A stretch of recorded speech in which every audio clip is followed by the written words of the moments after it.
Trading psychology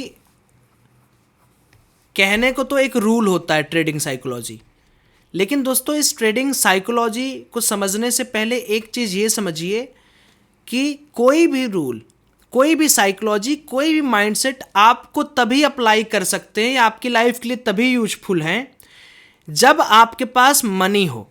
यानी मेरे को लगता है कि ट्रेडिंग साइकोलॉजी से पहले आदमी को ये समझना चाहिए कि पैसा अगर नहीं है तो कोई साइकोलॉजी काम नहीं करती है, कोई माइंडसेट काम नहीं करता है, कोई रूल नहीं काम करता है, कोई डिसिप्लिन नहीं काम करता है।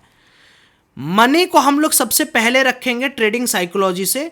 तो before moving ahead for the trading psychology topic, हम मनी मैनेजमेंट को समझते हैं कि अगर कोई ट्रेड करने चाह रहा है तो उसको क्या क्या लाइफ में बैलेंस करना है। मान लो कि आप एक ट्रेडर बनने की इच्छा रखते हो, या आप सोच रहे हो कि सौरभ भाई मैं ना एक सफल ट्रेडर 2025 में बनना चाह रहा हूँ, मुझे कुछ वे बताइए।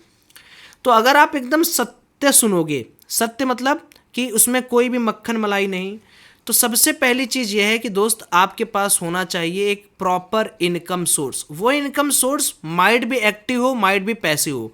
एक्टिव का मतलब कि वो इनकम आप खुद की नौकरी से कमाओ, खुद का इन्वेस्टमेंट से आप कमा रहे हो, या दूसरा आपके पिताजी दे रहे हैं, आपके घर वाले दे रहे हैं, या आपको कहीं और से फंडेड हो रहा है। पैसिव इनकम का मतलब या तो आप क्रिएटर हो, या तो आपके पिताजी दे रहे हैं, घर से दे रहे हैं। तो पहला काम यह है कि आपका एक इनकम सोर्स होना चाहिए जब आप ट्रेडिंग या ट्रेडर बनने के माइंडसेट पर आते हो। याद रखना, कभी भी कोई भी व्यक्ति लोन लेकर, उधार लेकर, क्रेडिट कार्ड से या एफडी तुड़वा के, ज़मीन बेच के, कुछ गिरवी रख के, सोना चांदी गिरवी रख के, ये करके वो कभी भी लाइफ में अच्छी ट्रेडिंग नहीं कर सकता। वो अच्छी ट्रेडिंग नहीं कर सकता, याद रखना। अगर कोई लोन ले रहा है, उधार ले रहा है, या क्रेडिट कार्ड, एफडी, ज़मीन, सोना कुछ भी गिरवी रख के ले रहा है, तो अच्छी ट्रेडिंग नहीं कर सकता। तो जब भी आप ट्रेडिंग साइकोलॉजी के ऊपर डिस्कस करोगे, सबसे पहले ये समझो कि ट्रेडिंग साइकोलॉजी करने से पहले जब आप ट्रेडर बनने का सपना देखो तो आपको क्या करना है, क्या नहीं करना है। तो इस 2025 में भले आप ट्रेडिंग से 1 साल और दूर हो जाएं, 2 साल और दूर हो जाएं, मार्केट कहीं नहीं जाने वाला दोस्तों। मार्केट हमेशा यहां पर रहेगा। आप कभी भी ट्रेडिंग इसलिए मत शुरू करना कि आप बोलें कि सौरभ भाई बीटीसी का मोमेंटम चल रहा है, फॉरेक्स में मोमेंटम चल रहा है, इंडियन मार्केट में मोमेंटम चल रहा है, तो हम इंपल्सिव बिहेवियर शो करें। वो मत करना। 2025 में गांठ बांध लो कि इनकम सोर्सेज बनाना है, पहला काम। दूसरा, लोन, उधार, सीडी, एफडी, जमीन, सोना चांदी गिरवी नहीं रखना है। उसके बाद फिर आता है कि how to start trading with the trading psychology. ठीक है। तो अगर आपको कभी कोई ऐसी स्टोरीज मिल गई कि भाई मैंने लोन लिया था, उधार लिया था, ये लिया था, तो वो बंदा इनडायरेक्टली या डायरेक्टली उस पैसे से ट्रेड करके आपके सामने, है ना, एक पैसिव इनकम सोर्स जरूर बनाया होगा या क्रिएटिव इनकम सोर्स जरूर बनाया होगा। ऐसा मैं मान ही नहीं सकता हूं केवल लोन ले और पैसा बना ले। ठीक। तो सबसे पहले ट्रेडिंग साइकोलॉजी के अंदर हम बात करेंगे, पहली चीज रूल, इंपॉर्टेंस।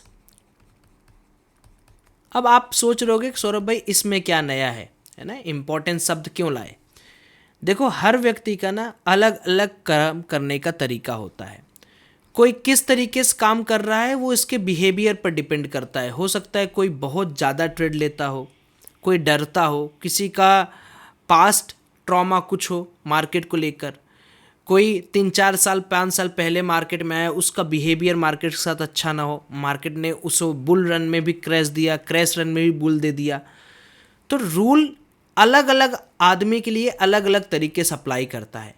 अब चूंकि हमारी वीडियोस सिर्फ बेसिक बंदे नहीं देख रहे हैं कि जो अभी अभी जस्ट स्टार्ट करना चाह रहे हैं, हमारी वीडियोस ऐसे भी देख रहे हैं जो इंटरमीडिएट लेवल पर हैं। इंटरमीडिएट लेवल का मतलब क्या है कि जो लोग पहले ट्रेड कर चुके हैं एंड वो अभी भी प्रॉफिट बनाने में स्ट्रगल कर रहे हैं, उनको हम बोलेंगे वो इंटरमीडिएट लेवल पर हैं। बेसिक लेवल पे अगर आप हो तो देखो आपका दिमाग क्लियर है, आपको जो मैं बताने वाला हूँ आपके दिमाग में एकदम एज इट इज़ फिट हो जाएगा। लेकिन अगर आप इंटरमीडिएट लेवल पे हैं तो आपके लिए कुछ स्पेशल टिप्स है मेरे पास। ठीक है, इंटरमीडिएट लेवल का मतलब ये नहीं कि आपने 1 साल पहले छोड़ा, वो सभी लोग जो 10 दिन 20 दिन 50 दिन 1 साल पहले 1 साल उसके पहले ट्रेड कर चुके हैं, लॉस कर चुके हैं, प्रॉफिट कर चुके हैं, उन सब के लिए साइकोलॉजी अलग है। जैसे हमारे पांचों हाथ नहीं बराबर दोस्तों ना, उसी तरीके से हमारी साइकोलॉजी भी कभी भी मैच नहीं कर सकती ट्रेडिंग साइकोलॉजी। ये बात याद रखना, ये बात याद रखना। तो बेसिक रूल क्या है ट्रेडिंग साइकोलॉजी का?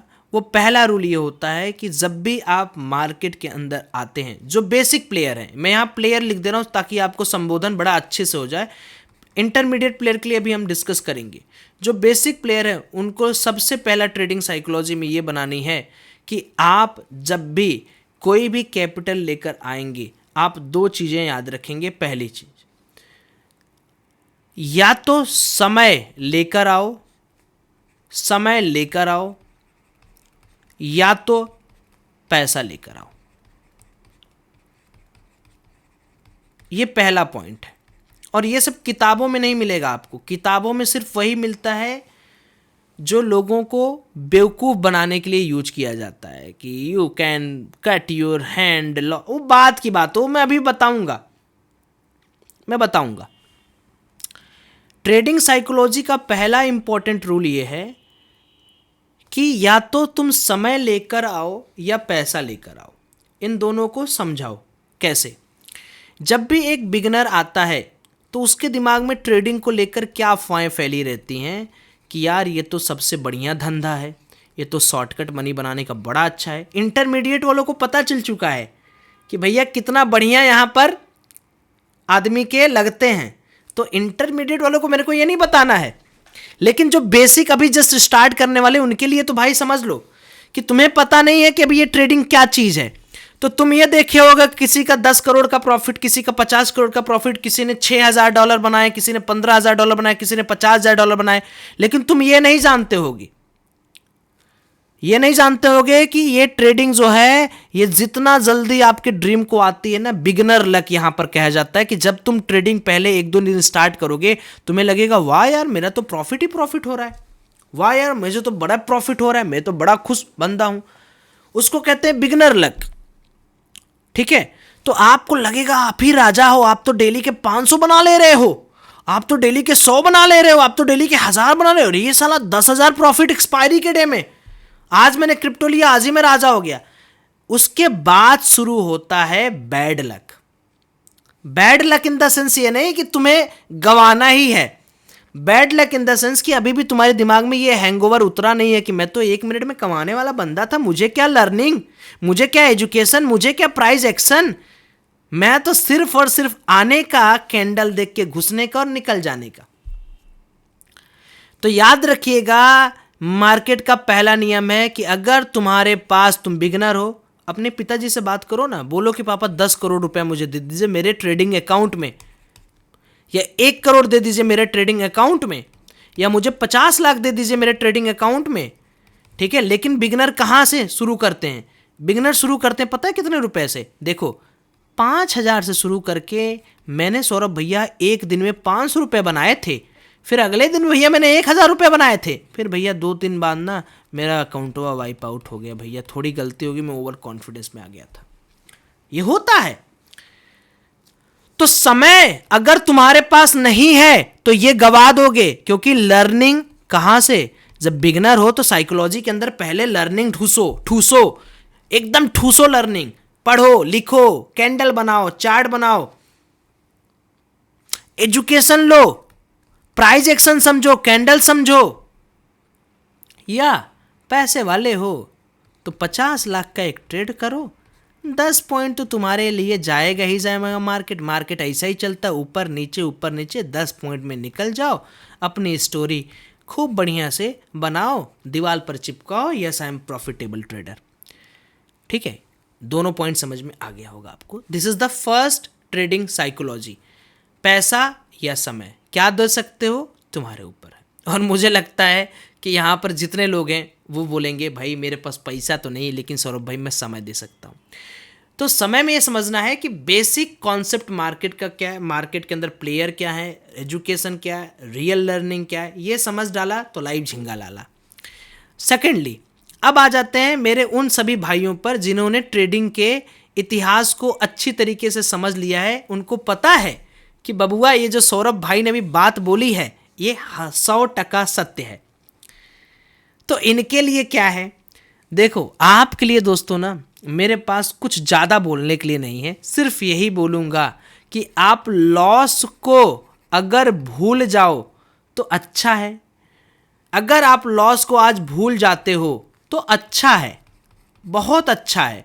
लेकिन अगर आप लॉस को ना भूलकर इस मोड पर ट्रेड कर रहे हो कि यस मैं रिकवरी के मोड पर आ रहा हूँ, तो बाबू और घर, जमीन, जायदाद बेचने के लिए तैयार रहो। बी रेडी टू सेल मोर। इससे बड़ा आपको साइकोलॉजी नहीं दे सकता मैं इंटरमीडिएट लेवल पर। आपको लग रहा होगा सौरभ भाई ये क्या चीज़ है। देख भाई सिंपल सी बात है, समझना। दो चीज़ें ट्रेडिंग के अंदर एकदम कायम है। अगर आपने पास्ट ट्रॉमा को अपने दिमाग पे हावी होने दिया तो मार्केट के अंदर ये तय है कि आप रिकवरी के मोड पर आओगे और मार्केट आपसे बार बार आपका पैसा लेगा। ठीक है, तो तुम्हारा लेगा मार्केट, ये बात अच्छी तरह याद रखो। अगर अच्छे से मार्केट के अंदर काम करना है तो भाई सिंपल सी बात याद रखना कि लॉस को भूलने का, और जो स्टार्ट आप कर रहे हो, जैसे मान लो आप इस वीडियो को आज देख रहे हो, कल देख रहे हो, परसों देख रहे हो, तो जब भी आप इस वीडियो को स्टार्ट करो, स्टार्ट करने के बाद ये एकदम याद रखो कि आप मार्केट में इसलिए नहीं कूद रहे हैं मेरे भाई क्योंकि आप लॉस रिकवर करने आ रहे हैं। क्योंकि मान लो तुम्हारा 10 लाख का लॉस है और तुम्हारे हिसाब से तुम्हें $1000 का प्रॉफिट या 1 लाख का प्रॉफिट आज चल रहा है। सपोज करो 1 लाख का प्रॉफिट तुम्हारा चल रहा है। आप लगता है दोस्तों कि आप प्रॉफिट काटोगे? आपको लगता है कि आप प्रॉफिट काटोगे 1 लाख पे? आप सोचोगे यार और जाने दो, और जाने दो, और जाने दो। फैक्ट है ना मेरे भाई, फैक्ट है ना मेरे भाई, है ना? यही तो मैं बता रहा हूं, यही तो साइकोलॉजी है ना मेरे भाई।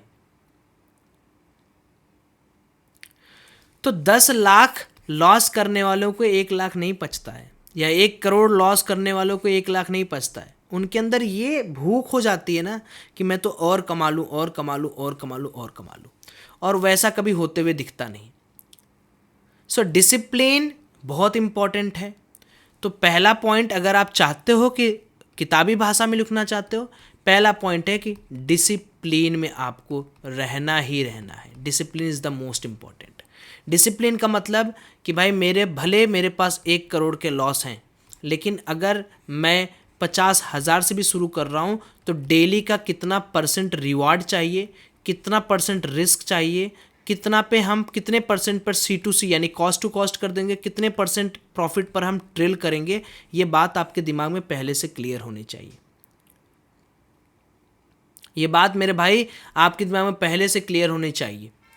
दूसरा, कभी भी याद रखिएगा, जैसे आपने सुना कि कहीं वार हो रहा है, आपने सुना कहीं पर कोई न्यूज़ आने वाला है, अगर आप रैंडम ट्रेड करोगे, रैंडम ट्रेड कौन करता है मेरे भाई? रैंडम ट्रेड होता है सिंपल जुआ, ठीक है, सिंपल सट्टा। अगर आप रैंडम ट्रेड करने वाले ट्रेडर हो तो ये याद रखना कि हो सकता है लक फैक्टर आपका तेज हो, आप 2 दिन पैसा कमाओ, 2 दिन नहीं 20 दिन कमाओ, 2 महीने भी कमाओ, लेकिन एक दिन वो आएगा दोस्तों जब आपका पूरा account with profit, account plus profit wipe out हो जाएगा, यानी ख़त्म हो जाएगा। चाहे वो आप इंडियन मार्केट के अंदर जाओ, चाहे आप जिसके अंदर जाओ, ख़त्म हो जाएगा। तो इस बात को भी ध्यान रखना कि रैंडम ट्रेड आपको दोस्तों कभी नहीं करना है। अगर रैंडम ट्रेड कर रहे हो तो हटा दो, आप एक प्लान बनाओ, एक स्ट्रेटजी बनाओ, एक टेस्ट करो मेरे को क्या। देखो ऐसा है ना, रैंडम का मतलब ये भी है कि आप झूठी इंडियन मार्केट में घुसे हो, आपको पैसा नहीं आ रहा है। ये मत समझना कि मैं सिर्फ ये बोल रहा हूँ कि रैंडम मतलब सिर्फ रैंडम ट्रेड। रैंडम ट्रेड मतलब सेल्फ इवैल्यूएट करो अपने आप को। अरे तुम्हें ऑप्शन से पैसा नहीं मिल पा रहा है, तुम्हारा ऑप्शन गल जा रहा है, बाइंग में पावर नहीं दिख रही है, बार बार लॉस हो रहा है, छोड़ दो ना भाई। उस छोटे से घाव को क्यों नासूर होने देते हो? क्यों उस घाव को वहीं से ट्रीट नहीं कर देते हो? ट्रीटमेंट कराओ, काट के निकालो उसको। तो ऑप्शन नहीं समझ में आ रहा है, क्रिप्टो आओ। क्रिप्टो नहीं समझ में आ रहा है, कहीं और जाओ, फॉरेक्स जाओ, तुम्हें जहां जाना है जाओ, बट पहले ये तो समझो कि तुम्हारे लिए क्या बना है मेरे दोस्त। अगर आपको XYZ चीजें नहीं पच रही है तो आप जबरदस्ती उसको नहीं खाएंगे ना। एक स्ट्रेटजी बनाओ, उसको बैक टेस्ट करो, उसको और अच्छा करो, उस पर ट्रेड लो। ट्रेड लेते समय उस पर बीपी मत बढ़ाओ। तो रैंडम ट्रेड हमेशा गलत होता है, ठीक। तीसरा, hope trade. Hope trade basically क्या होता है कि मान लो आपका लॉस हो रहा है ना, आपका खूब बढ़िया वाला लॉस चल रहा है, बट आप अपने लूजिंग ट्रेड को कट नहीं करते हैं। आपको यह समझना है, डोंट होल्ड होप ट्रेड्स। अब ये किताबी भाषा है लेकिन काम तो यही करेंगी आगे चल के भी। Don't hold hope trades. अगर आपने बहुत बार देखा होगा तो भारी भरकम मिस्टेक कब होता है, जब हम सोच लेते हैं कि अरे यार X रुपये का लॉस है, अच्छा थोड़ा और देख लेते हैं, थोड़ा और करने के चक्कर में पूरे अकाउंट की उड़ जाती है। थोड़ा और नहीं करना है, होप नहीं रखना है, लूजिंग ट्रेड को कट देना है, ठीक है। बस ये 3 पॉइंट मेरे को लगता है जो आपके लिए बहुत इंपॉर्टेंट है, क्योंकि जब आप देखो मनी मैनेजमेंट कर लोगे तो आप ऑलरेडी सब कुछ कर लिए। आप पैसा लाने का समय देख लिए, कैसे लाने का तरीका देख लिए, पैसा ले जाने का तरीका देख लिए, कमाने का तरीका देख लिए। उसके बाद डिसिप्लिन में आओगे तो डिसिप्लिन में आपका रिस्क कितना है, कॉस्ट टू कॉस्ट क्या करना है, हाथ कब काटना है, पैर कब काटना है, ओवर ट्रेडिंग कब करनी कब नहीं करनी है, न्यूज़ कब करना है कब नहीं करना है, मार्केट में कहाँ जाना है, किस मार्केट में काम करना है, सब आपको समझ में आ जाएगा। होप आप लोगों को ये समझ में आ गया होगा कि हमें ट्रेडिंग साइकोलॉजी को कैसे अंडरस्टूड करना है। मेरे पास देखो हज़ारों ऐसे पॉइंट्स है दोस्तों। मैं आपसे कहूँ मेडिटेशन करो, मोटिवेशन लो, ये करो, हेल्थ को बैलेंस करो, हज़ार कुछ मैं आपको यहाँ समझा सकता हूँ जो किताबों में आपको मिल जाएगी। तो मेरा बेसिक पॉइंट था आपको रियल थिंग बताना। समझ में आ गया तो एक बार कमेंट ज़रूर करिए।